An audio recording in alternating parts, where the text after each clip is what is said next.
and welcome to our radio program. Today is 8th of August of 1940.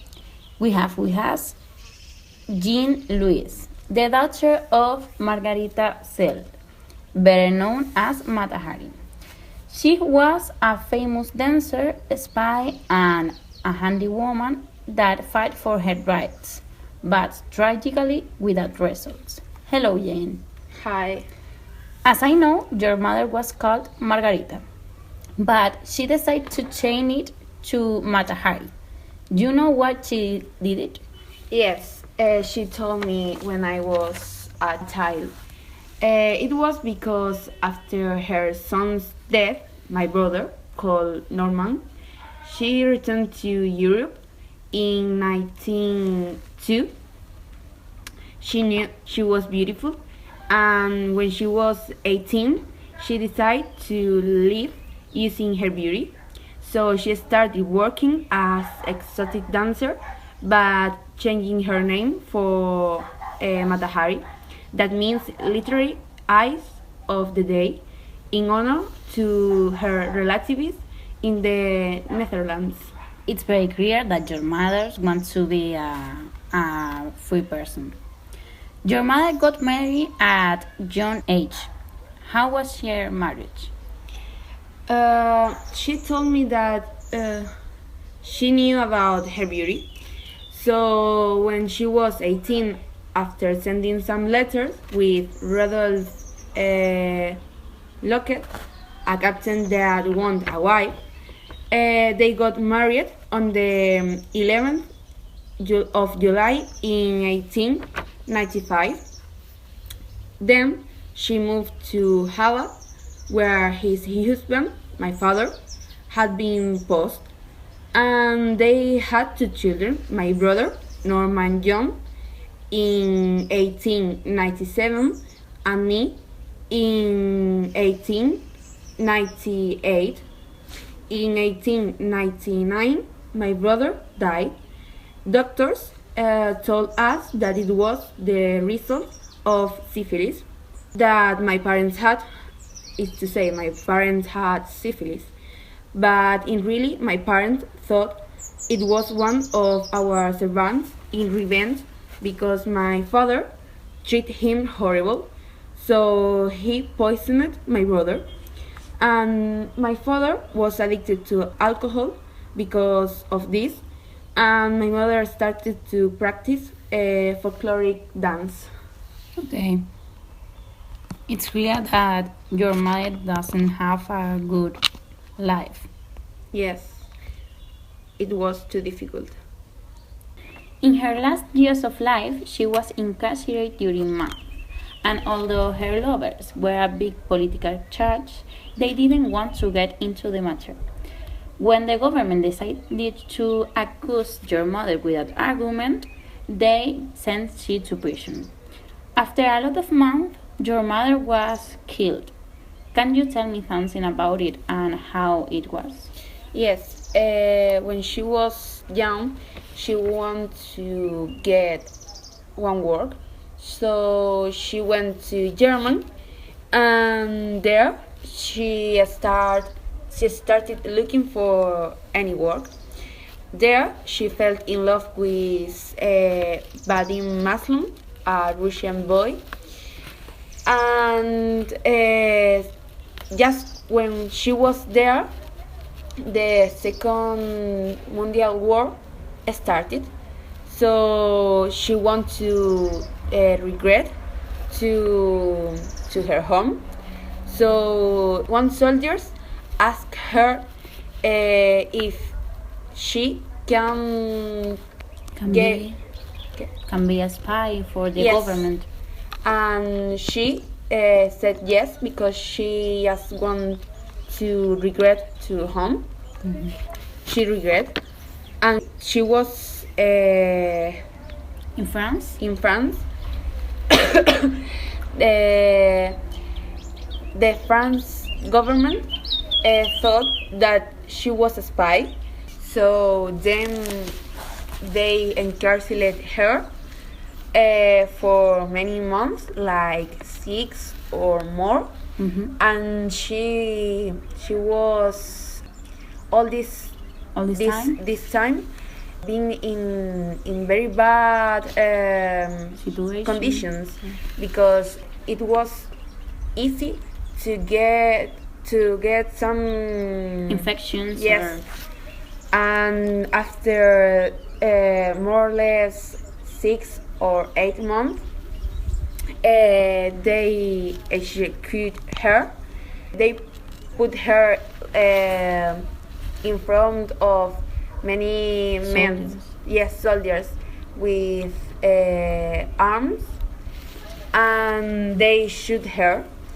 And at the end, one of them shoot to her heart, but like the general of these soldiers wanted more, so he went and shoot her in her head, and then they don't leave us to have her body.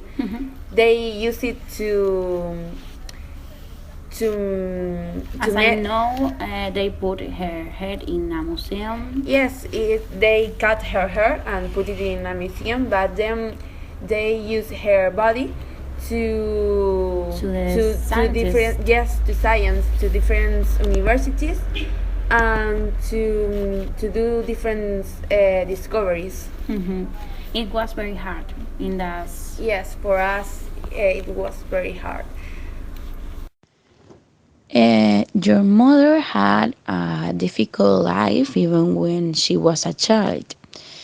When I read something about her life, a book of Paulo Coelho, he takes some notes that she write on her stay on prison.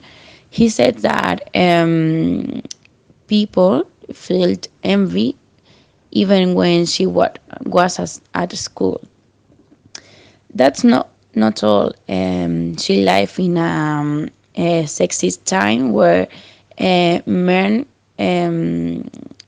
were most than women. How was her time at school? Her period in the school was horrible for her because she had great marks and she was beautiful, so other girls had envy of her. All this made that she never had real friends, because other children just were her friends for interest and they criticized her. Then, one day, her headmaster called her to high school for a students' meeting, but when she was there, her headmaster started touching her and removing her clothes, she only wanted that he stopped. At the end, Matahari was raped by her headmaster, but she didn't say something to her parents because he threatened her. Months later, she told to one of her friends what happened, and she discovered that her friend was raped too by the headmaster. At the end, she studied to be a teacher, but in another school, away of her headmaster. There's no doubt that today's participants have some ancestors of films. Thanks you very much for listening to our program. Although it is difficult to overcome today's program, tomorrow more and better. Yes, that's why he's very lovable and oh so sweet.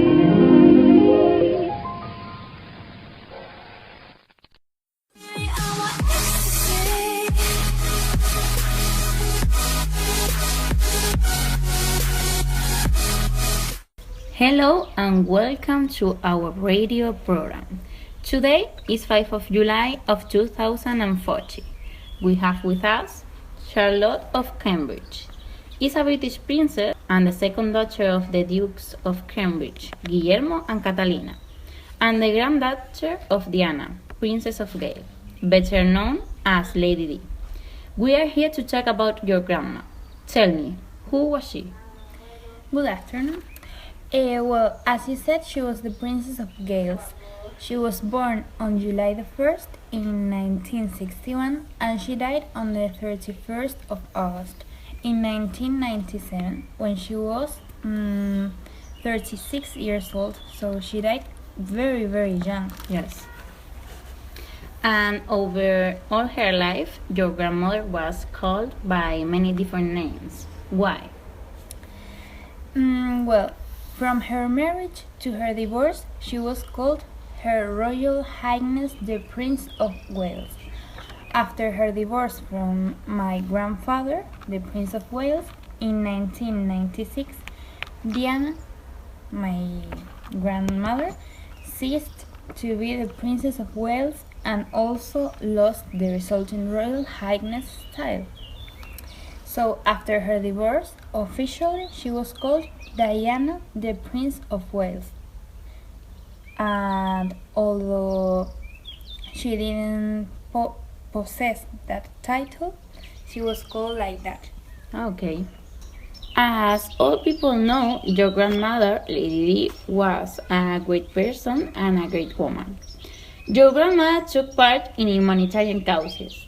What did she make to get the Nobel Peace Prize? Well, starting in the mid to late 1980s, my grandmother became well known for her support of charity projects and its credit with considerable influence for her campaigns against the use of landmines and helping the victims of AIDS. In 1987, she was the first high-profile celebrity to be photographed touching a person infected with the HIV virus. She also made visits to terminally ill AIDS patients. So for all these reasons, she got the Nobel Peace Prize. By everyone's knows, Princess Diana's parents get divorced, and her mother, her brother, and Diana have to move to London, where Diana's receive a public education. How was your grandmother at school? Yes, as I know, she was educated at home till the age of 9. Then she went to boarding school Railsworth Hall in Norfolk until she was 12 years old, and to the exclusive West Heath Girls' School in Kent until she was 16, where she was regarded as a poor student.